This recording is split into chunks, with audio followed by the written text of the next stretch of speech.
Welcome to another episode of the Sick Career Podcast. Today, I am really excited to have the author of Writing Without Bullshit, Josh Bernoff. That is how I first found out about Josh. Oh, actually, no. The way I found you in the first place was because I was thinking about becoming an author. They put me in touch with you. Then I saw the title of the book and I was like, I'm going to like this dude. So, with that, Josh, give the Sick Career Podcast audience a little bit of a background on you and who you are. The weird trivia fact that not everybody knows about me is that I started my career as a mathematician. I was in the PhD program in mathematics at MIT, and I was absolutely certain that I wanted to be a math professor until I got 3 years into that and said, this is horrible. This is so I said, geez, if I'm really successful, there'll be 12 people in the world who understand what I'm working on. So at that time, I got a summer job offer to write software documentation. They were looking for somebody who was a writer that understood math, and they settled for me because I was a mathematician that could write. So I spent 14 years in the software business, working my way up through various positions from software documentation and quality assurance, product development, and then eventually joined a company called Forrester Research. Oh, I guess I should say I decided to become the CD-ROM expert with a publishing company, and then a year into that, they said, we don't really need this. I said, this is a good way to find the connection that will lead me to my next job because I'll connect with a whole bunch of corporate people, and I ended up working there for 20 years. Halfway through my time at Forrester, I tried to quit because I told the CEO, who I had a great relationship with, I said, listen, I've always wanted to write a book. I want to get a book written by the time I'm 50. So I've loved working here, but it's time for me to go and do that. And to his credit, he said, why don't you write a book for us? And I sort of did the math and said, oh, I could continue to get a salary while writing the book. That sounds pretty good. So I teamed up with another analyst there, Charlene Lee. We wrote a book called Groundswell about social media that was extremely successful, published by Harvard Business Press, sold 150,000 copies. Was really helpful to the company as well, making them the best known experts in social media. And for the last 10 years of my 20 years at Forrester, I was working on books with people there. That's what I really wanted to do. So when the opportunity came for me to leave Forrester and go off on my own, I said, all right, I'm going to be a full-time guy who helps authors. I left the corporate world 8 years ago, went freelance, published the book that you mentioned, Writing Without Bullshit, as a way to establish myself. And then have mostly been working with helping authors since then. And just in the last 2 weeks, published this, Build a Better Business book, which is the compilation of my 8 years of helping authors all into one little package here. So that's what I do now. And there's nothing that makes me happier than writing and editing and helping authors. So I'm delighted with this career. Plus, I can take off whenever I want because I'm a freelancer. Awesome. And that is how we met. So I met with a ghostwriting company when I was thinking about writing a book. This was after I got fired, I think, from Facebook or maybe Google. I forget which company I got fired from when I came to you, and I got put in touch with you. So I see in your background, you're marketing two of your books, your new book, Build a Better Business book, and Groundswell. How come Writing Without Bullshit is not up there as well? Because that book was really phenomenal for me, and it was actually really helpful for my team at the time. So when I was at Tableau, for listeners out there, I brought Josh in as a guest speaker to our offices in Austin, Texas, because my team needed a lot of help to write without bullshit. Why aren't you pushing that one? Well, obviously you want to push Build a Better Business book. That's your new book. And I do want to talk about that. But how come no love for Writing Without Bullshit? Well, no, let me explain that. So when I left Forrester, I said to myself, what do I know that nobody else knows that there could be a book about? And Forrester sells research reports, and their subscription to the Forrester reports is very expensive in the many thousands of dollars. So there's a huge emphasis on making sure that those reports are full of exactly the information that people need and nothing more. So I took what I'd learned there, especially in writing, and I said, right, I'm going to write a book for people who do writing within corporations. And Writing Without Bullshit was the title that attracted enough attention that I could get an actual publishing contract for it. When you write a book, part of what you have to be thinking about is how to make money from that. And since there's not that much value in a speaking career about talking about writing, it was doing corporate workshops like the one I did with you. Now, I'll tell you that sort of tapered off. The pandemic caused that business of doing corporate writing workshops to increase by a factor of 10. I did a bunch of workshops for Netflix. I did workshops for Disney, Spotify. All these companies became interested in it. And because it was remote, I could do it without getting on a plane. And neither did any of their people needing to be all in the same place. But what I realized is I needed to specialize. And the other part of my work, which was helping authors, was really doing well. And I said, all right, it's time to focus on that. So I have now taken those corporate writing workshops for the very large group of people in corporations and said, no, I'm focusing on a much narrower audience. I'm focusing on authors who want to write nonfiction books. And if somebody is serious about that and has the money to pay for it, we can really help each other out. And I'm not that interested in the corporate workshops. If you go to I changed my website from withoutbullshit.com to bernoff.com. And there's nothing about corporate writing workshops on it because I decided I don't really want to do that anymore. Now, if you beg me and throw enough money at me, I guess I'd give it a shot, but that's not what I'm marketing now. So while you're not selling that, I'm assuming you're still not writing with bullshit. You're still like... Yes, well, there's a commonality here. I mean, I believe in clear, direct writing. But when you write in a book, it's not just about that. Clear, direct writing is insufficient. You have to have powerful ideas. You have to organize them properly. And I'm not teaching people anymore how to write memos or emails or research reports. I'm focused specifically on business books. Well, I'll tell you, even though you're not pushing Without Bullshit, it is a book that I often recommend to people. So I've learned a lot from it. My team at Tableau learned a lot from it. It's an interesting thing from a career perspective because when I decided to brand myself by putting that book out, I heard from people, including the CEO of Forrester. He said, you made a big mistake. You put a bad word into your brand. Now there's a whole slew of people who won't want to work with you. And he was completely wrong. Because it's true that there would be people who wouldn't want to work with me. But for every person who's like, oh, I'm a prude, I can't work with somebody who has that word, there were 10 people who said, what's this about? That looks interesting. So from a branding perspective, it was effective. It had some weaknesses. So, for example, Facebook would look at my Facebook page and say, oh, you should boost this. You should pay to advertise it. And one time I said, oh, let's see. It seems really cheap. Let's see if that works. And they're like, no, you can't do that. You have a bad word in the name of your page.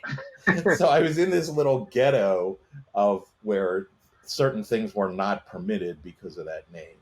And people still identify me. They still think of me as the Without Bullshit guy. But I have to say branding it with my last name feels a little more comfortable and less transgressive. And maybe for this point in my career, that's a much better thing to do. Cool. Let's talk about two different career transitions or aspects that you took across your career. The first one that you alluded to earlier is dropping out of this PhD program at MIT in math, very prestigious program. I also am a dropout from a PhD program in clinical psychology. I didn't last 3 years. I lasted 3 months. After one semester, I was like, I'm done. So you're smarter than me. You didn't waste 3 years, but go on. Yeah. Well, yeah, after like one semester, I was like, I can't see myself doing this for 6 or 7 years to go through my dissertation and to go through all this. I didn't love it enough, but I love your thought process. You were there 3 years and then you cut loose. And what did you do after? So what was your thought process of that? And then what did you do after you dropped out? Yeah, so it may help people to know that my father was a college professor. So I thought of that as an honorable profession. And I was really, really good at math and at taking exams and doing well in classes. The writing ability didn't hurt either. So I had a 4.0 average and graduated in 3 years at Penn State. I got a National Science Foundation fellowship. So it was completely obvious that I was going to be a mathematical prodigy, right? Or at least you would think that. And I got the offer to go to MIT because with the fellowship you can go anywhere you want. I basically studied mathematical logic was the specialty I was in. And it started to become clear to me that the whole dynamic in graduate school, in math, but in a lot of other places, is there's this hierarchy of graduate students and instructors and assistant professors and full professors and so on. And I was at the bottom of that. So I was the only group that even the instructors could look down. And your objective is to move up a level so that you have somebody to look down. This became clearest to me when I was in a small class of probably 10 people being taught by a professor he said something and I made a joke. And he turned around with hate in his eyes and he said, I make the jokes. And I was like, screw that, I'm out of here. And the other thing is I just, it felt very sterile because there were so few people who understood the stuff I was working on. Whereas when I took this summer job, somebody came to me and said, hey, I'm working on this thing and it requires a little bit of math. Can you help me? And I looked at it and I said, oh, yeah, sure. It's like this and this, and this is why you do it this way and not that way. And they said, wow, that's so great. Thanks so much. I'm so grateful for your help. That was terrific. And I thought, I like this. These people actually value what I have to say. So it wasn't that hard to say, okay, maybe this is what I want to do for a living. It's hard to give up on the idea of graduate school because I'd been destined for that. I was making $6,000 a year as a stipend from a fellowship. And the offer I got for this technical writing position was $25,000 a year. This is in 1982. And I remember turning to my wife and saying, what are we going to do with all this money? So I didn't know anything about the corporate world, but I knew that I could work hard and use the talents I had to succeed. And the interesting thing is that if you look at all of the things I've done since then, writing and math are the two elements of it, or writing and analytical thinking. And man, if you have those two abilities, you can do all sorts of stuff. I worked for a mathematical software company. They rapidly promoted me to vice president because they're like, okay, this is a guy who actually understands this stuff. And I worked for a company that published textbooks around software as a startup company because they said, okay, he understands all of the software stuff and he understands writing. This is somebody we can take advantage of. And I think had a lot to do with my ability to get the job at Forrester. Yeah, and I appreciate how you interweave your analytical side to your writing. Like you've done some blog posts, like you wrote this whole book, Build a Better Business Book, and you also break down in a nice Google spreadsheet of how long you should expect it to take for a book to come out, and you break it down, I think, line by line with a range, but it's like the most effective way to understand what you're really signing up for if you're going to go to write a book. Well, it's interesting. Like when I was at Forrester, we did some mathematical modeling of adoptions of things. I wrote an early report there about why advertising would be the main support for the internet, which in 1995 was a sort of a radical perspective. And my boss said, well, I'm going to do the model just to show you this. And I looked at the model. I'm like, this is trivial. There's like 2 lines of assumptions here. I can do a lot better than that. So I ended up there helping to start their whole consumer survey business. And all of the statistics I had in school became really useful because we were doing statistical analysis of large-scale survey data. And that product, which is called Technographics, is still in place at Forrester over 20 years since we created it there. Wow. And really is just, you need to be an analytical thinker to write research reports, but you also need to be a really good writer. And those were 2 things that I put together, and they rapidly were like, wow, you're just what we need. And I, sort of rose through the ranks there quickly because of doing that. And I think that also had a lot to do with the CEO's desire to say, we want to hold on to you, even if you want to write books, we'll find a way to make that work. And you spent 20 years at Forrester. I see your last title there, SVP of Idea Development and Author. Right. But I'm assuming you didn't start your career there as SVP of that. So talk a little bit about your career at Forrester and what kept you there for 20 years, because you're someone that before that, 3 years here, 2 years here, 5 years there, and then 20 years at Forrester. So what kept you there? The thing that was interesting about the job at Forrester was what was the fact that you were always on the leading edge of figuring stuff out. When people hire a research company or they read material from a research company, they have no interest in reading about things that everybody understands. They want to know what's happening, that, what to do about things that are new and that nobody really understands. So in the beginning of my time there, I was their analyst of the television industry. And I was looking at things like digital video recorders and video on demand and streaming, because the people in the television industry didn't know what to do about that.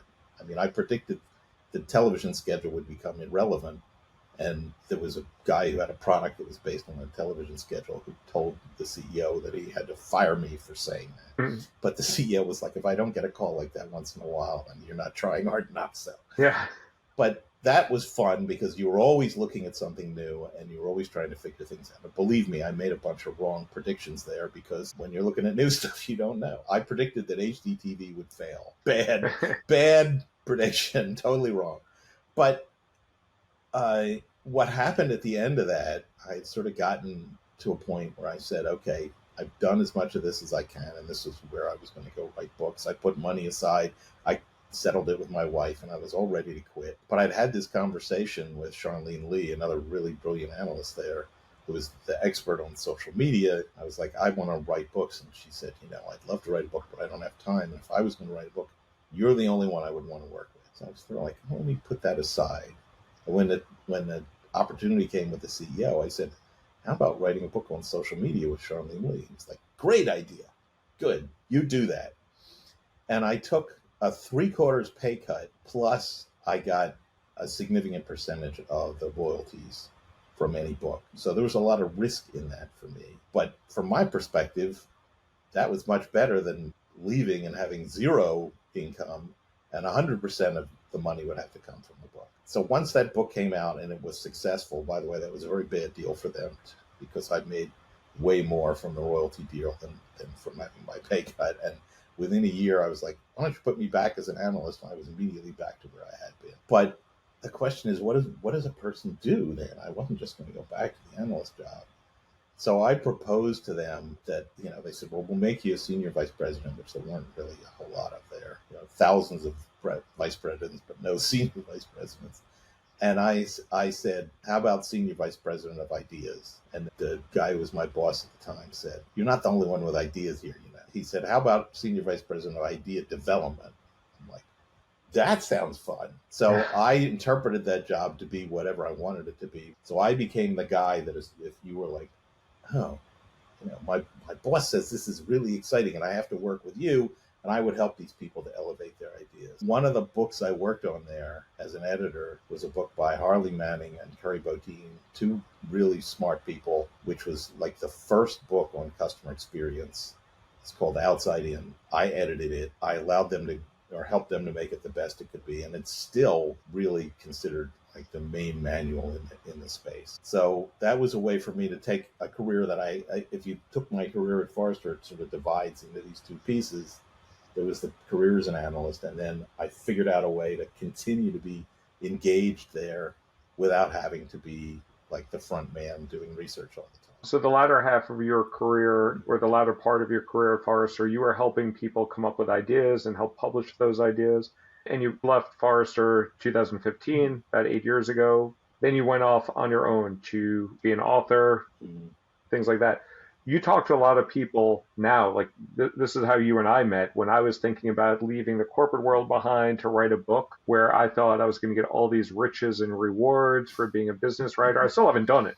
But I think the stat is like 81% of people want to write a book and only 1% of people do, or something like that. You talk to lots of people and you advise lots of people on the path of authorship. What's your general advice that you give people on that, of like why they should be going into that, how lucrative it can be or likely will be or will not be, and how they should consider authorship in relation to their career? Well, the wrong way to go about it is to think about it from your own perspective of making money, because it's very hard to make enough money from a book to compensate for the time and energy that goes into the book. And I mean, that's certainly true of fiction books, but it's absolutely true of business books and nonfiction books as well.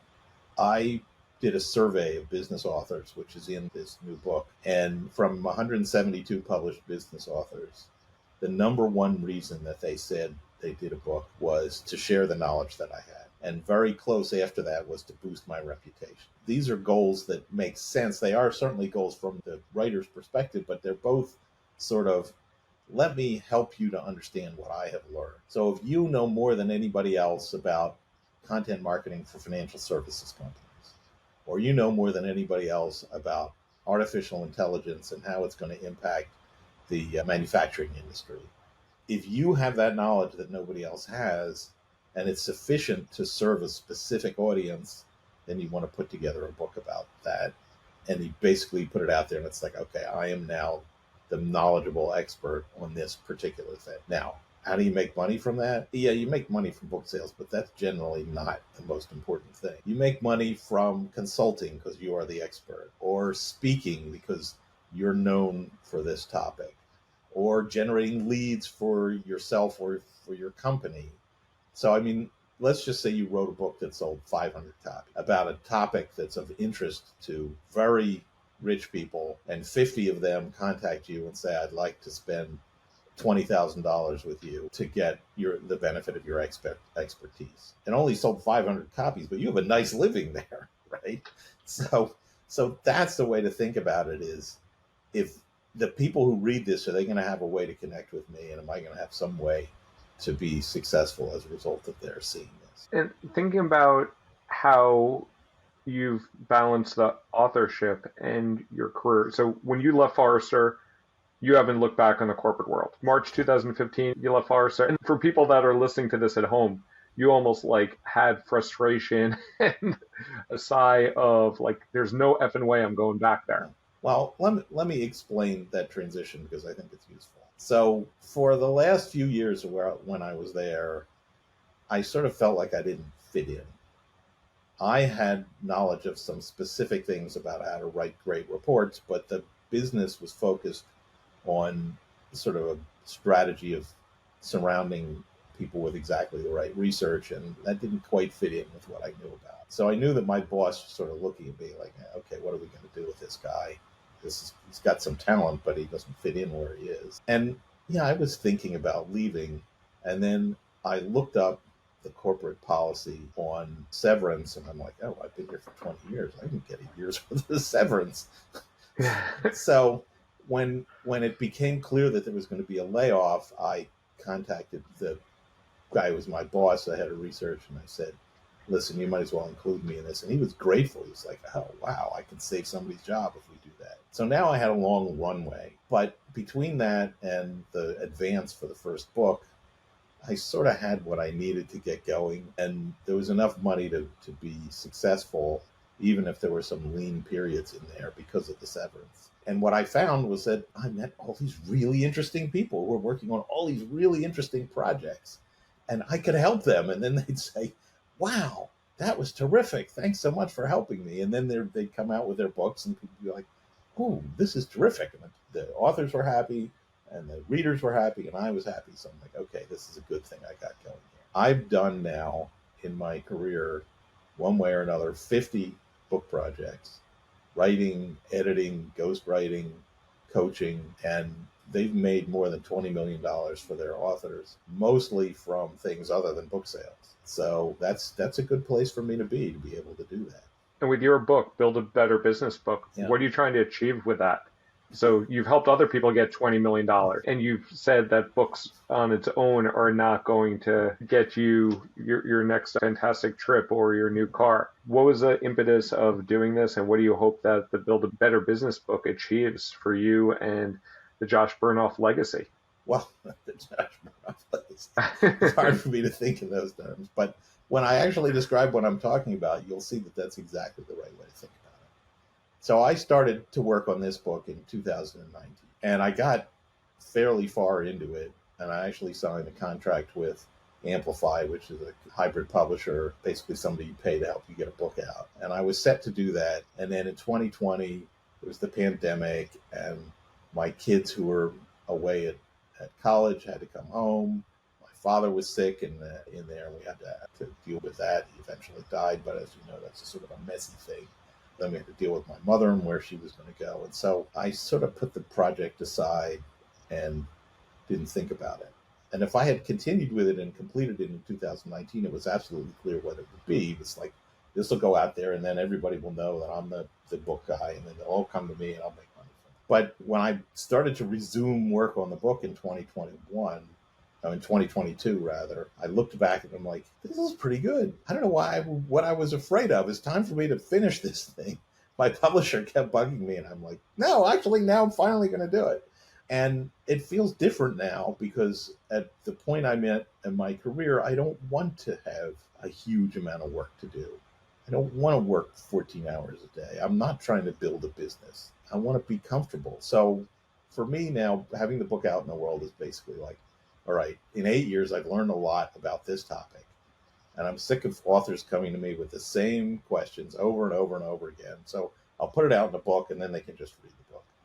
And I should say that the authors that I've worked with and that I know, they've read the book and they're like, oh, wow, this is fantastic. I have 50 people who endorse the book that are authors, and it's because they read it and they're like, oh, yeah, this is exactly the stuff somebody needs to know. But from a personal perspective, I want it to be out there. I want this to be the one resource that business authors know they need. And if a few people come to me and ask for help, that's great. I will tell you this, since the book was published, the leads and projects that I have closed as a result of the book have now paid for all of the expenses involved in producing and promoting the book in 2 weeks of publication. Right? Wow. So within 2 weeks, I earned back all the money I invested in it.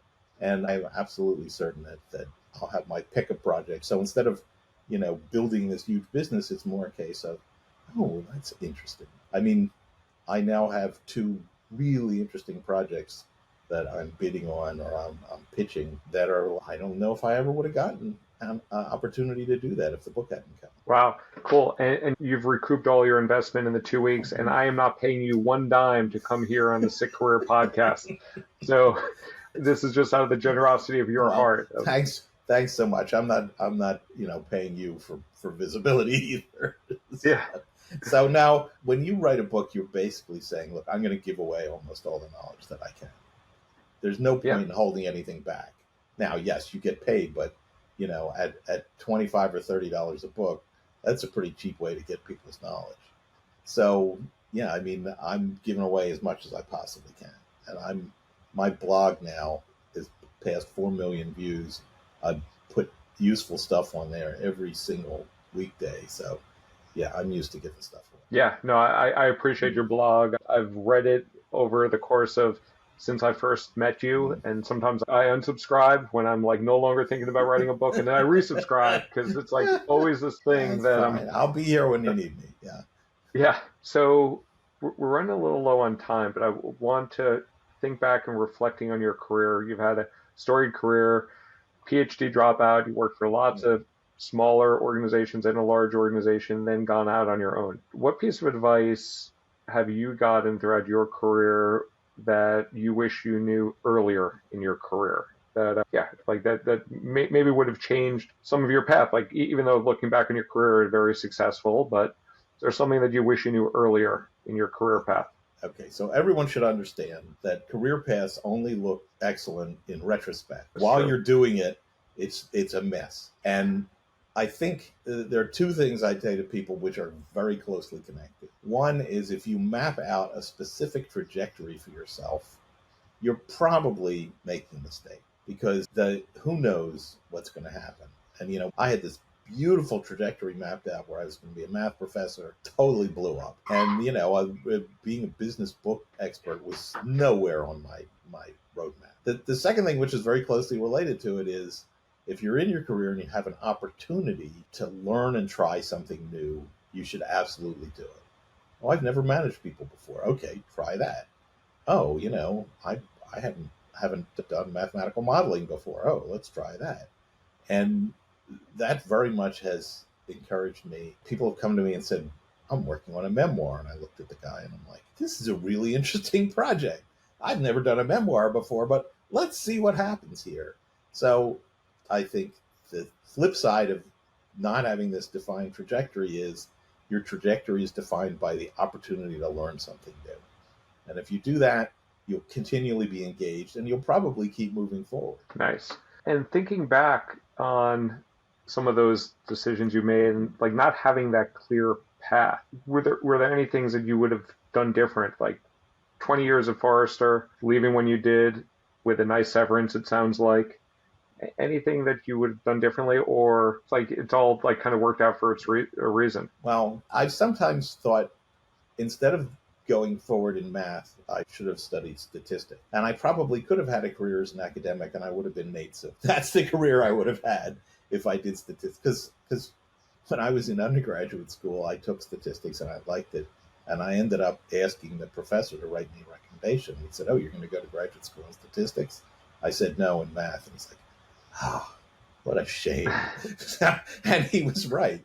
I never wanted a career as an analyst. And after I'd been laid off from the previous job that I had, this guy called me and he said, "Describe this job at Forrester," which I'd never heard of.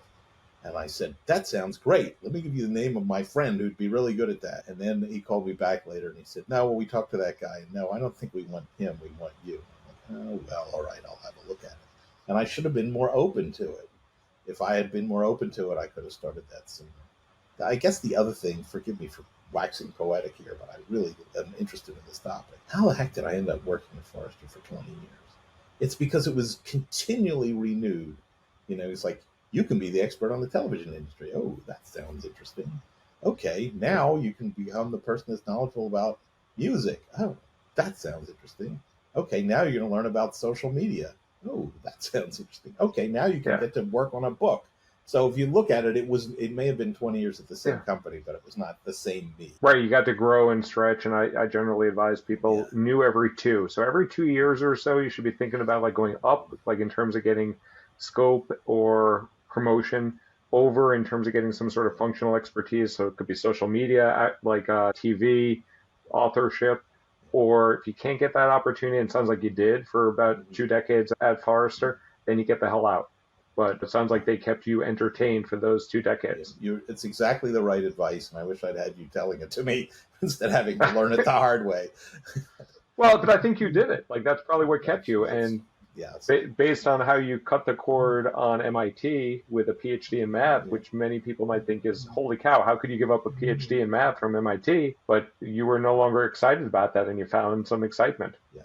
Cool. So I'll ask one question about Build a Better Business Book, and then we'll wrap up. So for those people in my audience that have some insight, have some knowledge about the business world, about careers, or about whatever, and are thinking about writing a better business book or a business book in general, besides the best piece of advice, picking up Build a Better Business Book by you, what other advice do you have for aspiring authors before they get into this less than simple undertaking? So you want to sort of road test your idea. It has to have 3 qualities. It has to be big, that is, it has to have a significant impact for a group of people. It has to be right, that is, you need evidence to actually show that it's true. And it has to be new. That's the most important thing. It has to be differentiated, because if you're writing a book about the same stuff that other people have already written a book about, we don't need that. And the main problem I see with business authors that come to me is that they don't have enough case study stories. And so the first thing to do is to start looking at examples and case studies, because if you go and try and write the book and you haven't collected that stuff, it doesn't just fall from the sky and your book is going to be boring. Yeah, and I've read quite a few boring business books. Actually, one last question for you before we wrap up. Are there some business books that are your go-tos, or ones that you've gifted a lot, or ones that are particularly like your favorites, besides ones that you've written yourself? I just sort of love them all. If you look in my book, there's a book called Talk Triggers by Jay Baer that's like the best classical example of an excellently structured and promoted business book. Happens to be on market. I talk about the struggles that Fotini Economopoulos had writing her book on negotiation, and how she could have gotten to her excellent endpoint faster. So no, I mean, I'm not recommending anything in particular. That's like saying, who's your favorite actor? There's hundreds of them, and they have many different qualities. Okay, cool. So there's a big list there. And then last question I have for you, Josh, where can people find you? I think we've already alluded to that a little bit during this podcast, but if people want to follow up with you, first off, they should never reach out to you for book advice, because they can just pick up the book. You've solved all the need to talk to people. And I know every time I've gone to you to ask for advice, you're like, what do you specifically want to talk about? Okay, let's be fair here. Okay, the reason is because you've asked for the same advice over and over and over again. That's so I've become impatient with you in particular. Everyone else can just email me. Yeah. So you can find me at bernoff.com, and the blog is easily accessible there, bernoff.com/blog. Post every weekday. and the books are at bernoff.com/books. So really easy to get a hold of me. And I guess if you're interested in social media, I used to say Twitter, but now Twitter sucks. So Yeah. now I'm all over LinkedIn, and that's what seems to work for me. Awesome, Josh. Well, I appreciate your generosity. I appreciate you pushing back on me when I asked the same question 18 times. Good for you.